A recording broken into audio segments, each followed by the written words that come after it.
সেই জন্য শুকরিয়া আদায় করি। সকলে করছি আলহামদুলিল্লাহ, আর আওয়াজ করে করছি আলহামদুলিল্লাহ। অসংখ্য অবনত দরুদ সালাম বিতরণ করছি মানবতার সাইয়্যিদুল মুরসালিন শাফিউল মুজতাবিন রাহমাতুল লিল আলামিন নবী মুহাম্মদ রাসূলুল্লাহ সাল্লাল্লাহু আলাইহি ওয়াসাল্লাম সকলে করছি সাল্লাল্লাহু আলাইহি ওয়াসাল্লাম। রূহের আত্মার মাগফিরাত কামনা করছি। যুগ যুগ ধরে যারা দ্বীনের জন্য রায় আল্লাহ দিয়েছেন এবং দিচ্ছেন, যারা শাহাদাত বরণ করছেন, সেই সমস্ত শহীদ ভাইদের রূহের আত্মার মাগফিরাত কামনা করছি। আজকের আলোচনা হচ্ছে ইলমের ফজিলত ও আলিমের মর্যাদা সম্পর্কে। প্রিয় ভাইরা, ইলম শিক্ষা করা প্রত্যেকটা নারী পুরুষের উপরে ফরজ। ইলম শিক্ষা করা কি বলেন? ফরজ। কি ফরজ? এবার কতটুকু ইলম শিক্ষা করা ফরজ, এটা ইনশাআল্লাহ আমরা জানব। আলিমের মর্যাদা সম্পর্কে কোরআন হাদিসের আলোকে ইনশাআল্লাহ আমরা জানার চেষ্টা করব। আল্লাহ আমাকে বলার তৌফিক দান করুন, আপনাদেরকে শোনার মতো মন মানসিকতা তৈরি করে ইনশাআল্লাহ বলে আল্লাহুম্মা আমিন। আবার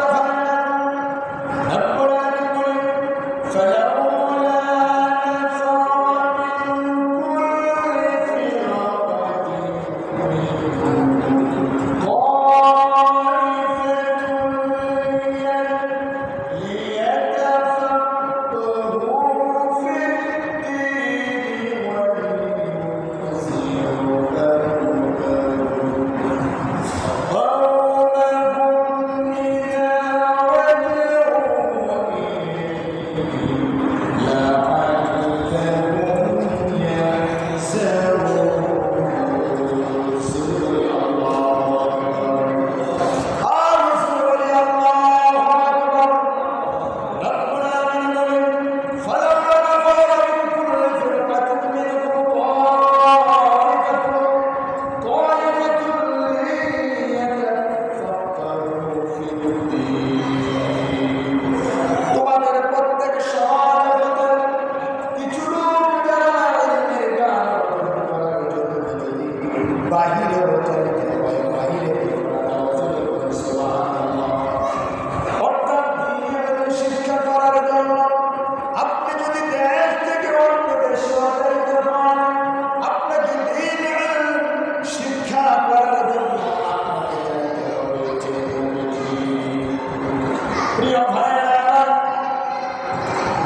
যারা ইলম শিক্ষা করে ওই সম্প্রদায়কে আমার ভাইরা আল্লাহ আযাব থেকে বাঁচায় দেবেন। আর যারা ইলম শিক্ষা করে আল্লাহ রাব্বুল আলামিন তাদেরকে আযাব থেকে বাঁচাবেন। সুবহানাল্লাহ।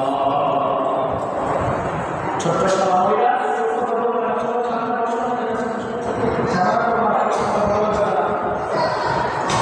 প্রিয় ভাইরা, এই আয়াতের সার্থকতা হচ্ছে ইলম শিক্ষার জন্য যদি দেশ ত্যাগ করা লাগে, অল্প চেষ্টা করা লাগে, ইলম শিক্ষা করা লাগবে। হুকুম কার?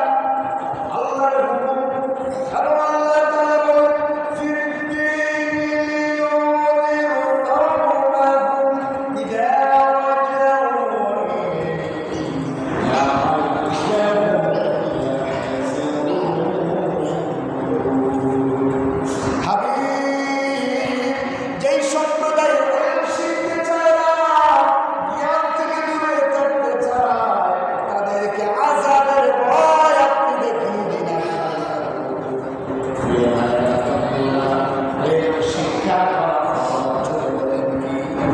শিক্ষা করা কি ফরজ।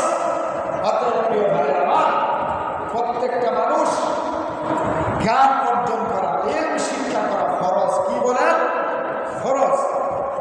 আমরা কিন্তু জ্ঞান আমার ভাইরা চর্চা করা, ইলম অর্জন করা ফরজ, এই জিনিসটা আমরা অনেকে জানি। এই জ্ঞানের কারণে, ইলমের কারণে সব জায়গায় যত সমস্যা, ঠিক না ঠিক? মানুষ যখন বুঝে তখন প্রিয় ভাইয়েরা আমার ঝগড়াঝাটি কোনো ঝামেলা হয়, মানুষ না বোঝার কারণে বেশিরভাগ ঝামেলা হয়, ঠিক না বেঠিক? কিছু মানুষ আছে যারা বুঝে ঝামেলা করে, আবার কিছু মানুষ আছে না বুঝে আছে না। সমাজের মধ্যে ইলম যদি মানুষের থেকে, জ্ঞান যদি থাকে, তাইলে মানুষ কখনো ঝগড়াতে লিপ্ত হবে না। মানুষ ইসলামী দ্বীনি জ্ঞান না থাকার কারণে আমার ভাইয়েরা মানুষ ঝগড়ার মধ্যে লিপ্ত হয়ে ঝামেলার মধ্যে মানুষ পড়ে যায়। এই জন্যই নবী বলেছেন,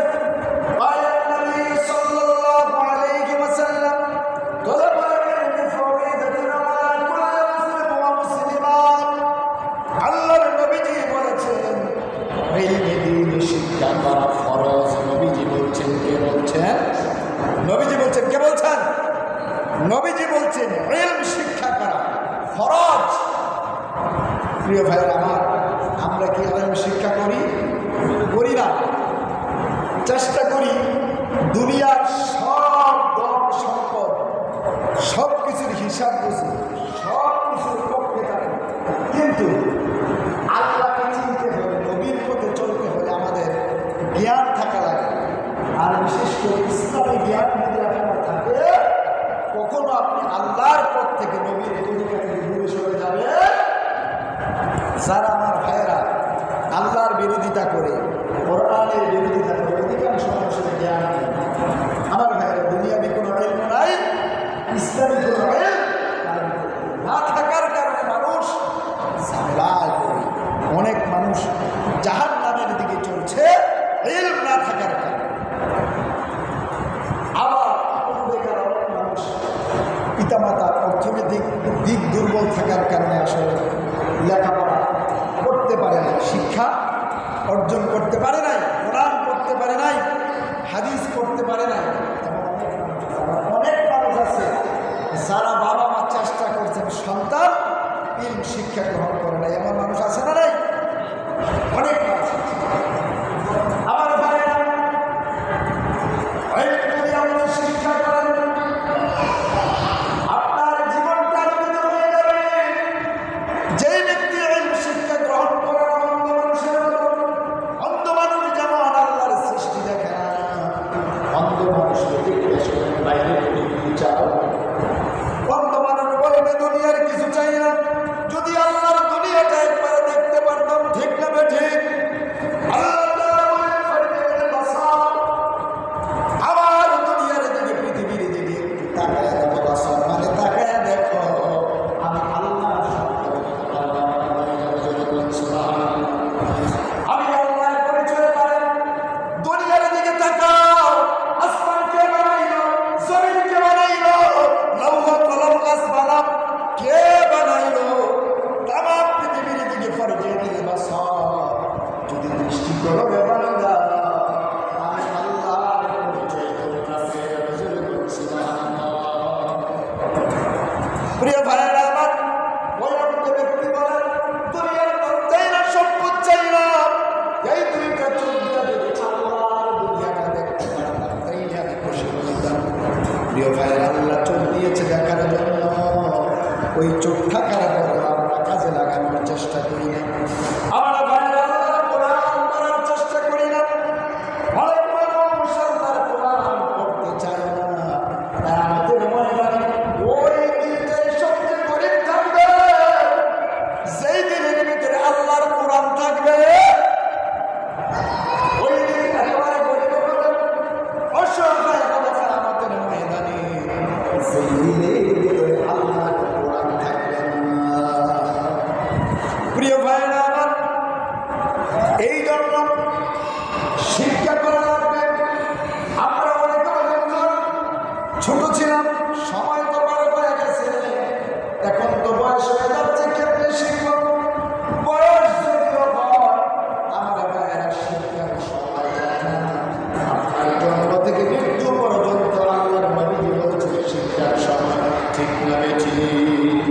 আমার ভাইয়ের মাথায় লেখা সাহাবী, রাসূলের সাহাবী আবু বকর রাদিয়াল্লাহু তাআলা আমলের দিকে কম ছিলেন না বেশি ছিলেন? উনি ইসলাম গ্রহণ করছে কয় বছরে জানেন? 38 বছর বয়সে। কয় বছর বয়সে? তাইলে উনি কি 12 বছর বয়সে ইলম শিখছে নাকি? হ্যাঁ, 38 বছর বয়সে তো কালিমাই করছে, দিনের ভিতরে আইছে, তৈরি উনি অল্প বয়সে কেমনে দিন শিখল? তাইলে রাসূলের সাহাবী আবু বকর রাদিয়াল্লাহু তাআলার শানে বলছে, নবীজি বলছেন তাম পৃথিবীর মানুষের নেকগুলো যদি একটা পাল্লার মধ্যে রেখে দেওয়া হয়, আমার সাহাবী আবু বকরের নেকগুলো যদি একদিনের নেক যদি অপর পাল্লায় রেখে দেওয়া হয়, তাম পৃথিবীর সব মানুষের নেকের থেকে আবু বকরের নেকের পাল্লার ওজন ভারী হয়ে যাবে। আল্লাহু আকবার। তাইলে উনি যদি 38 বছর বয়সে ইলম শিখতে পারেন, আমরা কি সময় নাই? ওনার আমল যদি 38 বছরের পরে একদিনের আমল যদি তামাম পৃথিবীর মানুষের সবচাইতে বেশি হইতে পারে, এবার একটু যাচাই করে দেখেন, চিন্তা করে দেখেন ওনার আমলটা কেমন ছিল, কত বেশি আমল ছিল, একটু চিন্তা করে দেখেন। শুধু তাই নয়, নবীজির যে ছোট চাচা তার নাম ছিল ইবনে আব্বাস রাদিয়াল্লাহু তাআলা, উনিও যখন কালিমা পড়েছেন, দিন শিখেছেন, ওনার বয়স ছিল 42 বছর। কয় বছর? হ্যাঁ, তাইলে উনি কি মনে করেন যে 15 বছর ইলম শিখছে নাকি? 42 বছরের পরে আমরা অনেকে মনে করি আমার বয়স হয়ে গেছে, গা ও হুজুরও জানবো আমি কেমনি শিখি। প্রিয় ভাইয়ের আমার, কোরআন শিখতে, জ্ঞান অর্জন করতে লজ্জা না, লজ্জা করবে কিয়ামতের ময়দানে, অর্থাৎ হাসরের ময়দানে পৃথিবীর শুরু থেকে শেষ পর্যন্ত সব মানুষ থাকবে। ওই জায়গায় যখন আপনারা ডাক দিবে তখন আপনার লজ্জা লাগবে না? তখন আমার লজ্জা লাগবে না? কোটি কোটি মানুষ থাকবে, ওই মানুষের সামনে যখন ডাকের লজ্জা অবশ্যই লাগবে।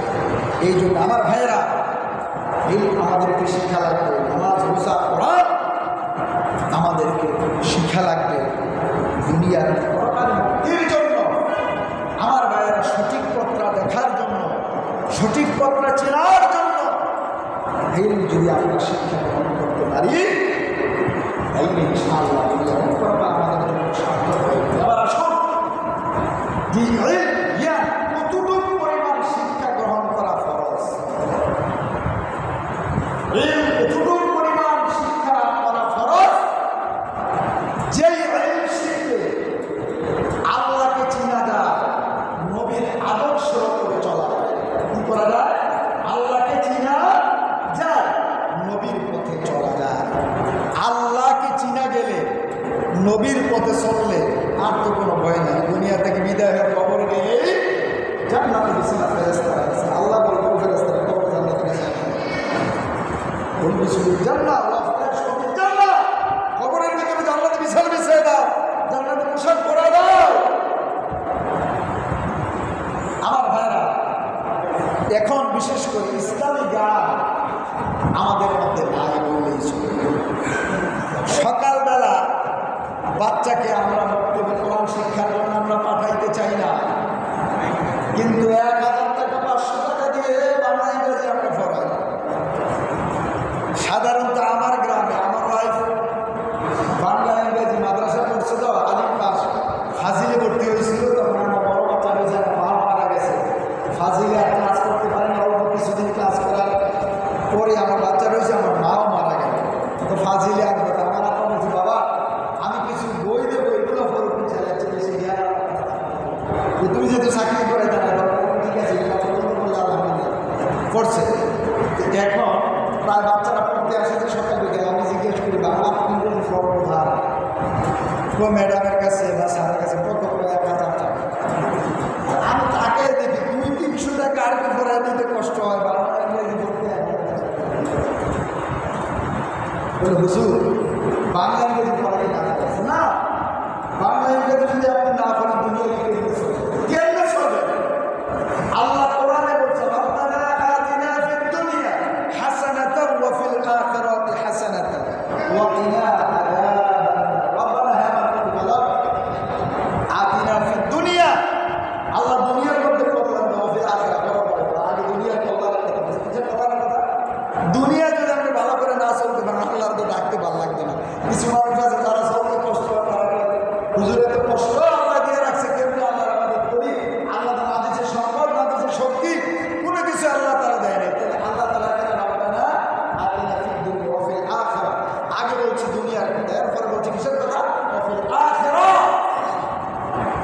হাসানাতাও ওয়া কিনা আযাবান নার।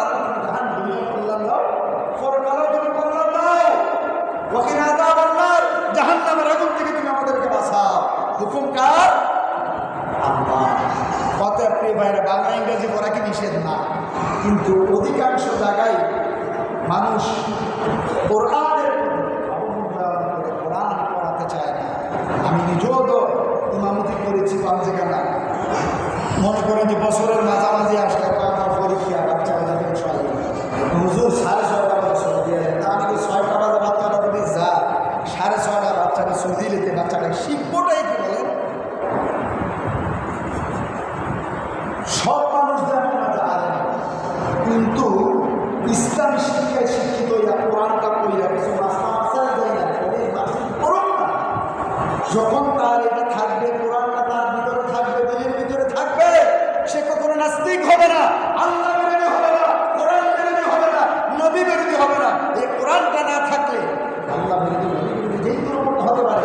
আমি এক্সাম্পল দিই, দেখেন সকালবেলা যদি কেউ গুস্ত পোলাও ভাত খেয়ে যায়, সারাদিন যদি সে সুটকি ভাতও খায়, সকালের 1:30টা সারাদিন উঠবে কি উঠবে না?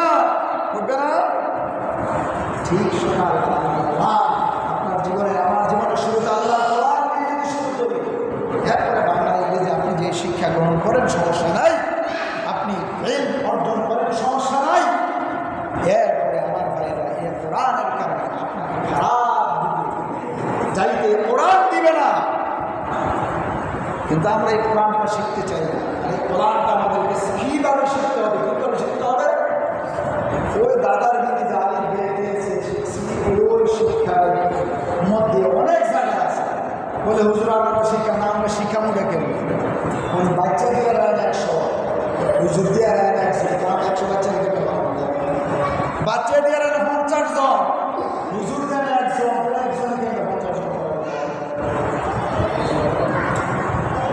সব কিছু সব। প্রিয় ভাইরা, দ্বীনের দিকে মানুষ যত বেশি গুরুত্ব দিবে, মানুষের জীবনের তত পরিবর্তন আসবে। ঠিক না? ঠিক, তত পরিবর্তন আসবে।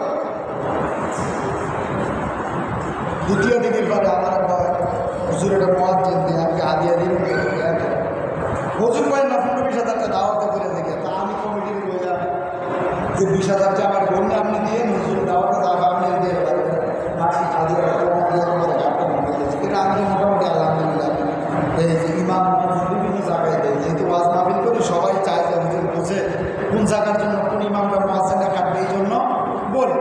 তো একবারে ঘাটটা বাড়া গেছে, আমি তো 20,000 টাকা বা 15,000 টাকা আমি বললে আমার হুজুরে যত না আমার তো একবারে ঘাটটা বাড়া গেছে। বড় বড় মানুষের টেহার বস্তা হুজুরে বলে দিয়ে গেছে।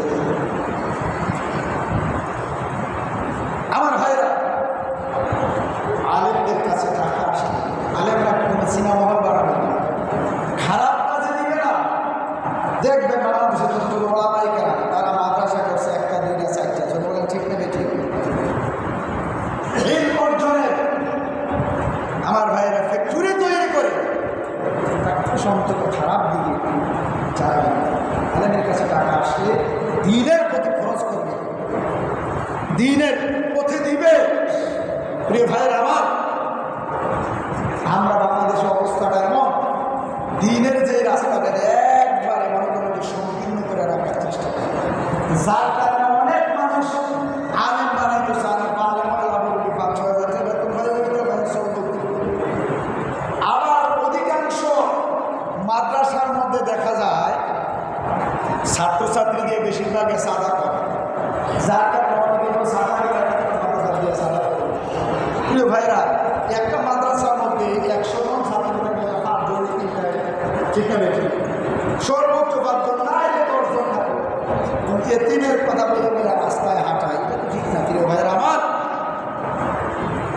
মানুষ এখন মোটামুটি আগের তুলনায় অনেক অগ্রসর হয়েছে। অনেক মানুষ দেখা যায় এগুলার কারণে মানুষ দ্বীনের পথে দিতে চায় না। দ্বীনের পথে মাদ্রাসা করাবেন, একটা ছেলের আলেম বানাবেন কি জন্য? যে আমি যখন বিদায় হয়ে যাব, সে আমার গোসল দিবে, সে আমার জানাজা দিবে, অন্তত বিদায় হয়ে গেলে আমার জানাজা দিকে কাফন পড়াবে, অন্তত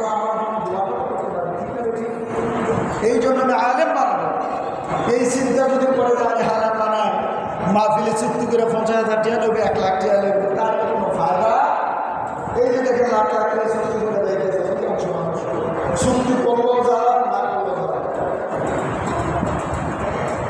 বলে কেমনি প্রধান বক্তার 50,000 টাকা দিয়ে লাগে, কিসের বক্তার ঠিক না বেঠিক? অধিকাংশ জায়গায় একই অবস্থা। প্রধান বক্তারা 50,000 টাকা দিয়ে লাগে, যিনি মসজিদে মামাদের তারা 5,000 টাকা 10,000 টাকা চলে নামিল। এই হচ্ছে আমার অবস্থা। এই যেমনটা 50,000 টাকা লয়ে যায়, এবার কোরআনতে কথা কয়, মানে আমি যে কই দিয়েছি, আমি যে কোরআনের বাইরে কই দিয়েছি, এটি তো কোরআন থেকে কই দিয়েছি।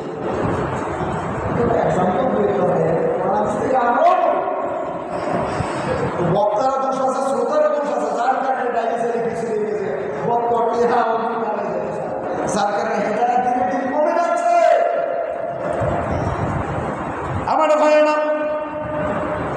সন্তান একটা আলেম মারাবেন, এই জন্য আমি যখন বিদায় হয়ে যাব অন্তত আমার কাফন দাফন করবে, আমার গোসল দিবে, নিজের সন্তানকে এভাবে গোসল দিবে, নিজের সন্তানকে এভাবে বাবাকে কাফন দাফন করবে, অন্যরা এইভাবে করবে না। ঠিক না বেটি? আমার ভাইরা বন্ধুরা, আল্লাহ নবী বলেছেন একটা মাদ্রাসার তালিম ইলম শিক্ষা করার জন্য যখন মাদ্রাসার দিকে হেঁটে যাবেন, আল্লাহর 70,000 রহমতের ফেরেশতারা নূরের পরশ বিছায়া দেন হাইটা দেওয়ার জন্য। জোরে বলেন সুবহানাল্লাহ। একটা মাদ্রাসার তালিমের জন্য, একটা আলেমের জন্য নদীর মাছ, গাছ, গর্তের সাপ, পৃথিবী কাপড় দোয়া করতে থাকে। সুবহানাল্লাহ। আমার ভাইরা, ছেলেকে আলেম বানানোর জন্য আল্লাহর নবী বলেছেন, হাদিস শরীফে আসছে, মান ক্বারাআ কুরআন ওয়া আমিলা বিমা উলমিতা ওয়ালিদাহু তাজান ইয়াউমাল কিয়ামা দুহু আহসানু মিন দুই শামসিল ওয়ালি। আল্লাহু আকবার। আল্লাহর নবী বলেছেন, কিয়ামতের ময়দানে যে আলেম ইলম শিক্ষা করেছে, ইলম শিক্ষা করার পরে আমল করেছে, ওই সমস্ত আলেম এবং হাফেজের পিতামাতার মাথায় আল্লাহ একটা নূরের তাজ পরায়া দিবেন, যেই নূরের তাজের আলো দুনিয়ার সূর্যের চাইতে আরো বেশি আলো হয়ে যাবে। জোরে বলেন সুবহানাল্লাহ। আমার ভাইরা, নবীজি বলছেন, আমিলা বিমা উলমিতা ওয়ালিদাইহি তাজান ইয়াউমাল কিয়ামা দুহু আহসানু মিন দুই শামস। কিয়ামতের ময়দানে একজন আলেম এবং হাফেজের পিতামাতার মাথায় একটা নূরের মুকুট, নূরের একটা তাজ, নূরের একটা টুপি আল্লাহ পরায় দিবেন, যেই নূরের টুপের আলো দুনিয়ার সূর্যের চাইতে আরো বেশি আলো হয়ে যাবে। সুবহানাল্লাহ। আমার ভাইরা, শুধু তাই নয়, আল্লাহর নবী হাদিস শরীফে বলছেন, একটা আলেম যখন একটা কবরের পাশে দিয়ে আড়াইটা যায়, আপনার কোনো আলেম আল্লাহ রাব্বুল আলামিন 40 বছরের ওই কবরের আযাব মাফ করে দেন। সুবহানাল্লাহ। প্রিয় ভাইয়ের আমার, এই জন্য আমাদের প্রত্যেকটা মানুষের প্রয়োজন একটা ছেলে প্রয়োজন আলেম বানানো। আমার আব্বাকে আমি প্রশ্ন করলাম একদিন, আব্বা আমার বাচ্চাদের 6 জন, একজন সারা বাংলাদেশের সেনাবাহিনীর দ্বিতীয় ইমাম ছিল, যিনি কোরআন তিরমিজি তাফসীর করেছেন, কুতুবে দেয়ান এটা হয়ে গেছে 18 বছর, 15 থেকে 17 বছর। তখন আব্বা একদিন প্রশ্ন, আব্বা আপনাদের সাহেবরা 2 জন সবার আপনি আলেম বানাইলেন, ব্যাপারটা কি? আমার চাচারা যারা সবাই দিয়ে একজন আলেম বানিয়ে কলেজ ভার্সিটিতে পড়াচ্ছে। আব্বা জানি আমার ছেলেরা তার কিছু বড় ছিলাম, তখন আব্বা আমাকে খুব নরম শুনে বললেন, বাবারে শেষ বিদায় যে খাটটা, ওই খাটটার মৃত্যু 4টা, আমার সন্তান 4টা দিয়েছে, আমি ওয়াদা করেছি আমার 4টা সন্তান পালঙ্গের 4টা কোনায় নিয়ে কোনায় করে কাঁদে নিয়ে যখন সবাই দিতে আব্বা আমাকে। আর আসলে আগের দিনের মানুষের বর্তমান মানুষের ওলামাদের যে রূপ তার সাথে এই জিনিসটা ছিল, এই জিনিসটা একেবারে ছিলই না। সন্তান আপনার জন্য দোয়া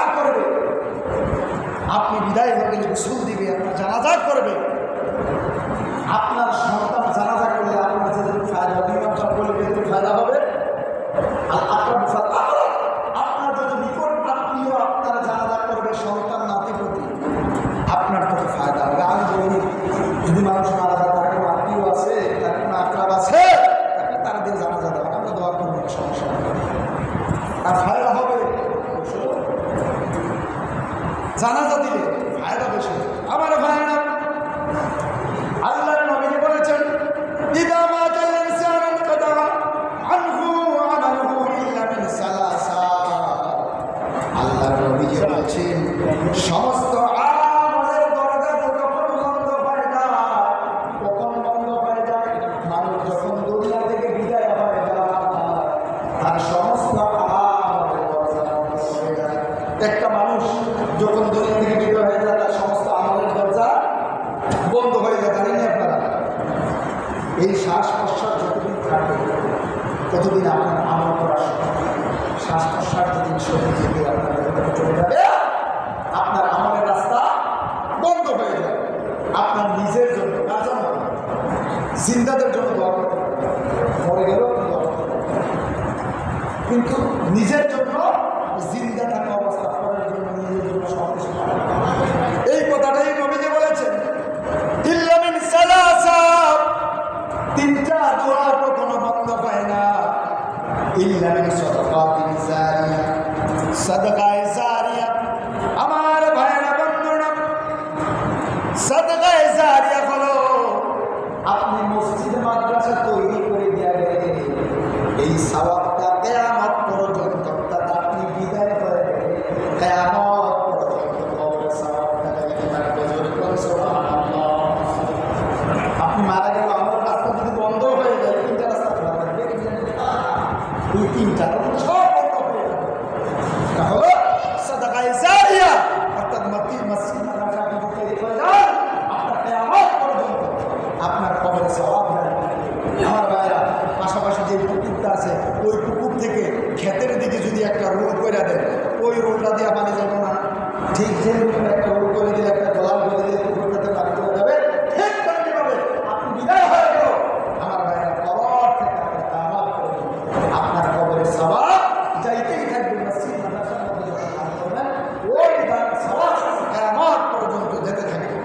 প্রিয় ভাইরা আমার, আও ইলমিন ইয়ানতাফাউ, দ্বিতীয় নম্বরে হলো উপকারী বিদ্যা। আমার ভাইরা, আপনি যদি কোনো শিক্ষা প্রতিষ্ঠান তৈরি করে যান, মাদ্রাসা অথবা স্কুল কলেজ যদি আপনি তৈরি করে যান, ওই প্রতিষ্ঠানের ভিতরে যখন মানুষ ইলম অর্জন করবে, ইলম অর্জন করার কারণে আপনার কবরের সওয়াব কিয়ামত পর্যন্ত হতে থাকবে। জোরে বলুন সুবহানাল্লাহ। দ্বিতীয় নম্বর হলো আউওয়ালাদ সালিহান ইয়াদউহু রাওয়াহ মুসলিম। আমার ভাইয়েরা, তৃতীয় নম্বরে হলো আপনার নেককার সন্তান যদি আপনি রেখে যান, ওই নেককার সন্তান যদি দোয়া করে, ওই দোয়ার বিনিময়ে আপনার কবরের সওয়াব যাইতে থাকবে। জোরে বলুন সুবহানাল্লাহ। সুবহানাল্লাহ কই থেকে কষ্ট হয়? জোরে বলুন সুবহানাল্লাহ। প্রিয় ভাইরা আমার, যে কথা বলতেছিলাম তিনটা থেকে একটা কিন্তু আছে। নিজের সন্তান, আপনার সন্তান আপনার জন্য যেইভাবে দোয়া করে, ঠিক সন্তান যেইভাবে আপনার লাশটাকে ধোয়াবে, যেইভাবে বিদায়ী গোসল দিবে, অন্য মানুষ সেইভাবে দিবে। আমার ভাইয়েরা, সন্তানের বাবার প্রতি কিনা হবে? অন্য মানুষ ঘৃণা করবেন, সন্তানের ঘৃণা হবে। আপনি যদি বিদায় হয়ে যান, আপনার সন্তান আপনাকে সুন্দর করে গোসল দিবে। আমার ভাইয়েরা, আপনাকে গোসল দিয়া সুন্দর করে জানাজা আপনার জন্য উঠতে বসতে তেলাওয়াত করবে, আপনার জন্য জিকির করবে, আপনার জন্য দোয়া করবে।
নাচতেছে, নাচতেছে, চোখের পানিগুলো ফলাইতেছে। ওই সন্তান বারাতি আল্লাহু আকবার বলে যখন একটা তাকবীর দেয়, দেখবেন সন্তান কাঁপতে থাকে, জানাজার মাঠে চুপ দ্বারা পানি পড়তে থাকে। ঠিক না ঠিক? আল্লাহ ডেকে বলে ফেরেশতারা কি করে? বাবারা জানাজা করে, বাবারা জানাজা করে। একটা তাকবীর দিয়ে, দুইটা তাকবীর দেয়, তিনটা তাকবীর দেয়, চতুর্থ তাকবীর যখন দেয়, আল্লাহ ডেকে বলে ফেরেশতারা রে, তৃতীয় তাকবীর দিয়া চতুর্থ তাকবীর যখন দিল, চতুর্থ তাকবীর দিয়া ডান দিকে সালাম ফিরাইয়া বাম দিকে সালাম ফিরানোর আগে আগে আর দাদা অথবা তার দাদি অথবা তার মা অথবা তার বাবা তার জীবনের গুনাহগুলো মাফ করে দাও। জোরে বলুন সুবহানাল্লাহ। আর জোরে বলুন সুবহানাল্লাহ। আল্লাহ ডেকে বলে বান্দা সালাম ফিরানোর আগে আগে আমার বান্দা বান্দি জীবনের গুনাহ কথাগুলি তুমি মাফ করে দাও। আল্লাহ রব্বুল আলামিন ফেরেশতাদের আদেশ করেন, ফেরেশতারা রে যারে যা যে সন্তান যেই রাতি জানাজা করলো, জানাজা করার কারণে আমি আল্লাহ মাফ করে দিলাম। যখন সন্তান ওই লাশটাকে লইয়া কবরের ভিতরে সফর করে, কবরের ভিতরে দিয়ে আসে, আয়েশা আমার ভাইরা 40টা কদম আসার পরে আমার ভাইরা ফেরেশতারা কবরের ভিতরে প্রশ্নপত্র করে। আল্লাহ বলেন ফেরেশতারা রে, যেই নাতি বাবার জানাজা করলো কবরে নামাইলো, যেই সন্তান বাবার জানাজা করলো কবরে নামাইলো, কবরের প্রশ্নপত্রগুলো সহজ করে দাও। ও ফেরেশতারা রে, জান্নাতের ভিতরে নূরের মশারি দিয়া ওই বাবা বা দাদার কবরের ভিতরে বিছানায় হজরে বলেন সুবহানাল্লাহ। জোরে বলি আল্লাহু আকবার। প্রিয় ভাইরা বন্ধুরা, একটা সন্তান যদি আলেম থাকে আমার ভাইরা, সর্বনিম্ন তার বংশ থেকে 10টা লোক সুপারিশ করে জান্নাতে দিতে পারবে, যাদের উপরে জাহান্নামের আগুন হারাম হয়ে গিয়েছিল। ওই সমস্ত জাহান্নামী 10টা মানুষকে তোরাইয়া আল্লাহর জান্নাতে একটা আমাদের একটা হাফেজ নিয়ে যাবে। জোরে বলেন সুবহানাল্লাহ। বলেন হুজুর কে কে? বলেন বাবা মা, দাদা দাদি, নানা নানি। আমার ভাইয়েরা 8 জন হইল। জোরে বলেন কয়জন? বাবা মা, দাদা দাদি, নানা নানি, শ্বশুর শাশুড়ি কয়জন হইল? কয়জন হইল? 8 জন। কয়জন? 8 জন। 9 নম্বরে নিজের স্ত্রী, 10 নম্বরে অনেক এতিম সন্তান দেখবেন অর্থের অভাবে পড়াশোনা করতে পারে না, আপনি তাকে সহযোগিতা করছেন, তার টাকা দিচ্ছেন, পয়সা দিচ্ছেন, খাতা কিনা দিচ্ছেন, বই কিনা দিচ্ছে, তার সহযোগিতা করছেন। ওই লোকটা সহ 10টা লোক যাদের উপরে জাহান্নামের আগুন হারাম হয়ে গিয়েছিল, আমার ওয়াজিব হয়ে গিয়েছিল, ওই সমস্ত 10টা লোক ওই আলেমটা তরায় আল্লাহর জান্নাতে নিবে। জোরে বলেন সুবহানাল্লাহ। এই জন্যই তো নবী বলছেন, নিজে আলেম হইতে পারে না, নিজের সন্তানকে আলেম বানাও। নিজের সন্তান আলেম হইতে পারে না, নাতির তুমি আলেম বানাও। নাতি আলেম হইতে পারে নাই, একটা মেয়েকে একটা আলেমের কাছে বিবাহ দাও। আপনি যদি বিবাহ শ্বশুর হিসাবে আপনি বর্ষের মধ্যে পড়েন কি পড়েন না? শেষ নবীজি বলছেন, যদি এটার কিছুই না করতে পারো, আলেমের সঙ্গে মহব্বত করো, আলেমকে সম্মান করো, আলেমকে মহব্বত করার কারণে, আলেমকে সম্মান করার কারণে এমন হতে পারে রে আল্লাহ তোমার জান্নাত দিয়ে দিয়েছে। জোরে বলে সুবহানাল্লাহ। আমার ভাইয়েরা আলেমের বিরোধিতা করে বেড়ালেন, মানুষ মাত্রই ভুল থাকতে পারে, একটু ভুল হইলে আমরা সমালোচনা মানুষ না, সে মানুষ মাত্রই ভুল হওয়াটাই স্বাভাবিক। ভুলটা যিনি ভুলের উপরে থাকে উনি হলেন শয়তান, ভুলটাকে যিনি শুধরে দেন উনি হলো মুমিন। উনি হলো কি মুমিন। ভুল হতেই পারে, আলেম আমার বিরোধিতা করবেন না। আমি নিজেই দেখেছি আমার ভাইয়েরা বিরোধিতা করলে বদদোয়া লেগে যায়, হয়তোবা পঙ্গু, হয়তোবা বিভিন্ন স্ট্রোক করে বিভিন্ন জায়গায় আমার চোখের দেখা আমার সাথে কয়েকজন বেয়াদবি করার কারণে আমার ভাইয়ের 8-9 মাসের মধ্যে নেই যেটা আমি ছেড়ে দিয়ে আসছি ওই লোকটা শুনলাম আজকে সকালে ঢাকা তাকে রেফার করছে, যে লোকটা আমার বিরোধিতা এখন প্রস্তুত করার কথা বলছে। এই জন্য আপনি ভাইয়া বলতে পারেন আমি আল্লাহ বলি না, শুধু আমার কথা বলি নাই, সব ওলামায়ে কেরামের কথা বলছি। মন বলে সিক্রেট বলে দেওয়ার চেষ্টা করবেন, বিরোধিতা করার চেষ্টা করবেন না। আলেমকে মহব্বত করবেন, ভালো লাগবেন, খাওয়াবেন, মহব্বত করবেন। এই মহব্বতের কারণে হয়তো বা কিয়ামতের ময়দানে আমার ভাইয়েরা আল্লাহর জান্নাত দিয়ে দিতে পারে, ঠিক না বেঠি? এই জন্য ভাইয়েরা বন্ধুরা নিজেও শিক্ষা করবেন, নিজের সন্তানকে শিক্ষা গ্রহণ করাবেন। নিজে যদি আলেম না বলতে পারেন সন্তানকে আলেম বানাবে। এই দুনিয়া থেকে যখন বিদায় হয়ে যাবেন আপনার জন্য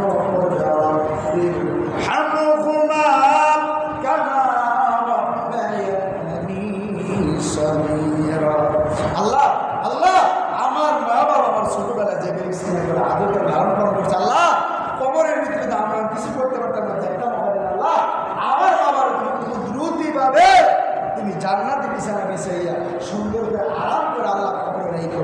আলেম হোক সাধারণ মানুষ সবাই দোয়াটা করতে পারি না, সবাই দোয়াটা করতে পারি, সবাই দোয়াটা করবেন। প্রিয় ভাইরা আলেমকে কেন সম্মান করবেন? আল্লাহ তাআলা কোরআনে বলছে ইন্নামা ইয়াখশাল্লাহু মিন ইবাদিহিল উলামা। সবচেয়ে দুনিয়ার ভিতরে ভয় যারা আল্লাহর বেশি করে তারা হচ্ছে আলেম। তারা কে? আলেম। এদিকে আমি কইছি, আল্লাহ কইছে, কে কইছে? ইন্নামা ইয়াখশাল্লাহু মিন ইবাদিহিল উলামা। সবচেয়ে বেশি ভয় যারা করে ওলামায়ে কেরাম। আমার নবীর কাছে প্রশ্ন করছে, ইয়া রাসূলুল্লাহ জান্নাতের ভিতরে আগে কে যাবে? ওলামায়ে কেরাম। আবার আরেকজন প্রশ্ন করছে, ইয়া রাসূলুল্লাহ নবী গো জাহান্নামের ভিতরে কারা যাবে? আলেম। জান্নাতের কথা নবী আলেমের কথা কইছে, জাহান্নামের কথা আলেমের কথা কইছে। যারা দুনিয়ার জন্য আমার দুনিয়া করেছে, আল্লাহকে ভয় করে নাই, দ্বীনের জন্য কথা বলে নাই, ওই সমস্ত মানুষগুলাই আলেমগুলাই জাহান্নামে যাবে। টাকাই চিনেছে, দ্বীনের জন্য করে নাই, স্বার্থের জন্য আমার ভাইয়েরা করেছে। আর যারা আল্লাহ দ্বীনের জন্য কোরআনের জন্য করেছে ওই সমস্ত ওলামায়ে কেরাম জান্নাতে যাবে। ভাইরা আমার ভাইয়েরা আমরা ওলামায়ে কেরামের সাথে সম্পর্ক রাখতে পারবো না? পারবো না? ওলামায়ে কেরামের সাথে সম্পর্ক রাখবেন। ইউসুফ ভাই আছে সুন্দর করে যেটা জানেন না এটা জানেন, জানলে কোনো সরম আছে? এটা জানিয়ে নেবেন। যে যিনি কোরআন পড়তে পারে না তুমি বুঝো আমি রাস্তা পানে বসে দেবো, আমার একটু পড়া ভালো করে। যারা পড়তে পারো আমার পড়াটা একটু জানছে, আমি যে পড়ছি আগের দিনে আমার পড়াটা হয় কিনা একটু শুধু নেই। 2 মাস 3 মাস 6 মাস লাগবে না, আপনার 14 কষ্ট করে 14 যদি করে নিতে পারেন এই দুনিয়া পরকালে আপনার। তাইলে আসলে আমার ভাইয়েরা বন্ধুরা আমরা কোরআনটা শিক্ষা করার চেষ্টা করি, নিজের ছেলে মেয়ে স্ত্রী পুত্র সকলকে শিক্ষা দেওয়ার চেষ্টা করি। যারা শিখেছে সহিহ করে পড়ার চেষ্টা করি, আমরা যারা শিখতে পারি না আমরাও শিক্ষা গ্রহণ করার চেষ্টা করি।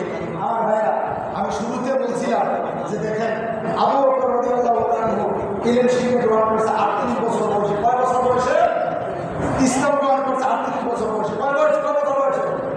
12 বছর বয়সে, 14 বছর, 10 বছর বয়সে এরকম রাসূলের ছোট চাচা আব্দুল ইবনে আব্বাস রাদিয়াল্লাহু তাআলা আনহু উনি 42 বছর ইসলাম গ্রহণ করছে।